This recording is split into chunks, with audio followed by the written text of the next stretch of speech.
Chapter 5. After I grew less dizzy and my nose stopped bleeding, Rockney helped me to my feet and took me to what looked like a sleek, futuristic golf cart. It was parked in a lot along with 4 others at the bottom of a winding path. The purple seats were a lot more comfortable than the bench. Rockney drove us up a dirt path, passing a large grassy hill on the left. The sky was light blue with puffy white clouds. Staring at that sky helped me relax. I couldn't believe what was happening, but I couldn't go back now. I didn't want to go back now. "I think you'll really like it here," Rockney said after a few minutes of silent driving. And I do mean silent. Like the train, the cart was absolutely quiet. I could hear birds and the ocean in the distance. "I'll have to like it. I know about this secret place." I gave him a sly look. He chuckled. "Oh, we have ways of fixing that." "You mean, like, killing me?" "Yes. No! Don't be silly. You caught me off guard with that question. We can erase your memory." "Is that what you do to people who quit the job?" Rockney looked at me out of the corner of his eye. "No one has quit yet." I saw a look on his face I didn't like. All the mirth vanished quickly, and he seemed sad now. I was about to ask what was wrong when he rounded the hill, and I saw what lay beyond. We drove down a steep hill into a bowl valley filled with houses. Big houses. Not mansions exactly, but really nice. Words failed me. Rockney saw my expression. "It's a great place to live." "You'd have to be pretty rich," I said, envious. "It's not required. We have all kinds of crazy characters in here." "Like you?" I grinned. "Walking around Dallas in a sparkly suit is hard work, my boy." "Not as hard as being a doctor." He laughed. Rockney seemed like a really nice guy and was helping me adjust to this craziness. I like to think I'm open-minded, due to my steady diet of horror, fantasy, and science fiction movies, and I was certain this wasn't a dream. "How do new people handle all this?" I asked as we drove down the steep hill. I braced myself to keep from falling forward. "Not as well as you, to be honest." I can't imagine anyone reacting worse than me.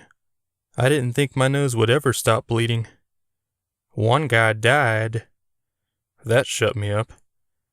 "Oh yeah, I remember you telling me that. How did he die?" I finally managed to ask. "Heart attack. He was older than me, though. I tried to get him to change his mind about coming before we even left the station in Dallas." I tried to say something, but could think of nothing. From the way Rockney told the story, he sounded like he blamed himself. I touched the knot on the back of my head. Much like everyone else on the planet, I didn't like hearing about death. As we grew closer to the valley, I saw it was surrounded by a large beige wall. I could see the neighborhood over it when we were at the top of the hill, but now I could see none of it. It looked like it was 10 feet tall, at least. Directly in front of us, located in a little break in the wall, was a small gatehouse with many windows. An old man stood in front of it, waving at us. "There's your supervisor," Rockney told me. The cart slowed as we approached a 2-lane entrance. The right lane was marked Residents, and the left, the one closest to the gatehouse, was for visitors. Rockney stood in the visitors' lane just before the old man. "Josh, this is Ernie." I reached across and shook Ernie's hand. His skin was dry. He had to be at least 10 years older than Rockney. His hair was thin, his scrawny arms covered in liver spots. He was smiling, though, and seemed like a pleasant guy. "Nice to meet you, Josh," he said as he reached into the gatehouse and raised the gate arm to let us in. Rockney parked just behind the gatehouse, and he and I got out. We walked back around to where Ernie waited. He was wearing an all-black uniform with a gold badge over his heart. I wondered what I'd look like in such an outfit. Ernie escorted us into the gatehouse, which was pretty spacious but very old-fashioned. It even smelled like an old building. I guessed it was built in the 70s. We stood by a desk with 4 monitors set into it. There were several cameras giving us different views of the entrance and exit. I saw a couch and a bookshelf in a den just outside the office. This place was almost like a small apartment. "Pretty comfy, eh?" Ernie asked me. I actually felt uncomfortable and overwhelmed, though I didn't know why. I grinned noncommittally. "Well," Rockney said, stepping outside once again, "I should leave you guys to your business. Take care of him, Ernie. He's a swell guy." I grinned more naturally. Rockney walked back to the cart. I watched him drive farther into the neighborhood, disappearing down a hill. "Have a seat." Ernie pulled a chair from a break room behind the office. We sat together and said nothing for a moment. In any other situation, this would have been awkward, but I appreciated the chance to get my bearings. "It's a lot to deal with, I know," Ernie said. "Trust me, I know." "When did you start working here?" "Oh, going on 28 years this July." My jaw dropped. "That's a long time." "Nearly a quarter of my life, but I don't regret any of it. It's good work. I consider every resident a close personal friend. Sadly, I've seen many of them pass over the years as well." I nodded. I can only imagine how hard it is to lose a friend. "That's the great thing about being young. You get to imagine more than experience. No offense." "Some taken." We laughed, but he was right, to an extent. I doubt he'd ever been sucked into a tornado and killed, and then brought back to life. "First thing I should tell you is that this place is not your usual gated community." I rolled my eyes dramatically. "You don't say." He chuckled. "What I mean is, the residents aren't exactly what you call human." That caught my attention. "What do you mean?" "Well, take Rockney for example. He knows magic." "Like a magician?" "More like a wizard." I took a moment to process that. "Is everyone here a wizard?" "No, just him." Ernie grabbed a large book from the desk and flipped it open. "Here are all the residents and their addresses. There are 5 houses in all, and most of the residents stay in their homes, so you won't see much of them.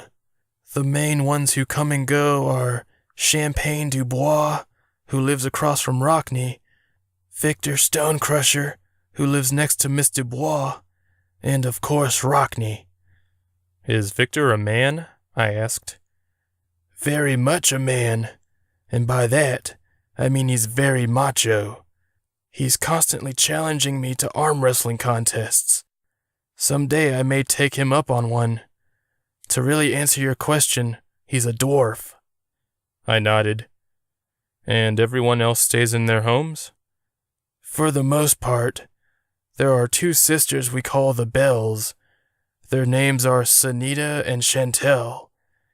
They have hospice care, so nurses will come and go through here as well. They're all on the residence list, so you can just let them through. Always check the lists first, though." I nodded. "Sounds easy enough. Where do the residents go when they leave here?" "There are a few entertaining places here on the island, places you are welcome to patronize as well, and sometimes they'll leave the island altogether on the train." "Are those the only 3 people I'll see the most? Rockney, Victor, Champagne?" Ernie took a long moment to respond. "Well, there is one resident. She lives with Rockney. She's not allowed to leave the community under any circumstances, and believe me, she tries often. Her name is Astrid, and I believe she's your age." He paused. "How old are you?" 19.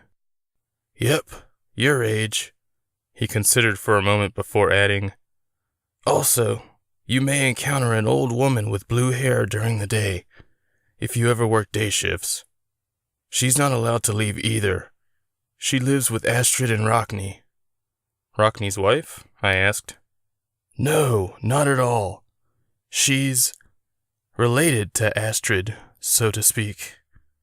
Astrid is the youngest person living in the village, so you should easily recognize her." "What if she has friends over?" "She doesn't have any visitors." "That's sad." "Well, I misspoke. She has one visitor. You'll know him when you see him. He's on the list, so you can look him up. Rockney allowed this one exception. Other than that, though, no one else is permitted to see her." He scratched his chin. "You'll only ever see Astrid at night, if at all, so keep your eyes open. If anyone other than that one visitor comes along to see her, send them away and call Rockney or myself. Our numbers are in the book." I studied him. He seemed anxious. "For such an easy job, you're making it seem complicated." "Every job has its surprises." Over the course of an hour, Ernie went over the residents' names and addresses, as well as a few procedures, such as how to open and close the gates. Very complicated, flipping the switches up and down. As excited as I was about training, I was more excited about the promised tour of this freaky island.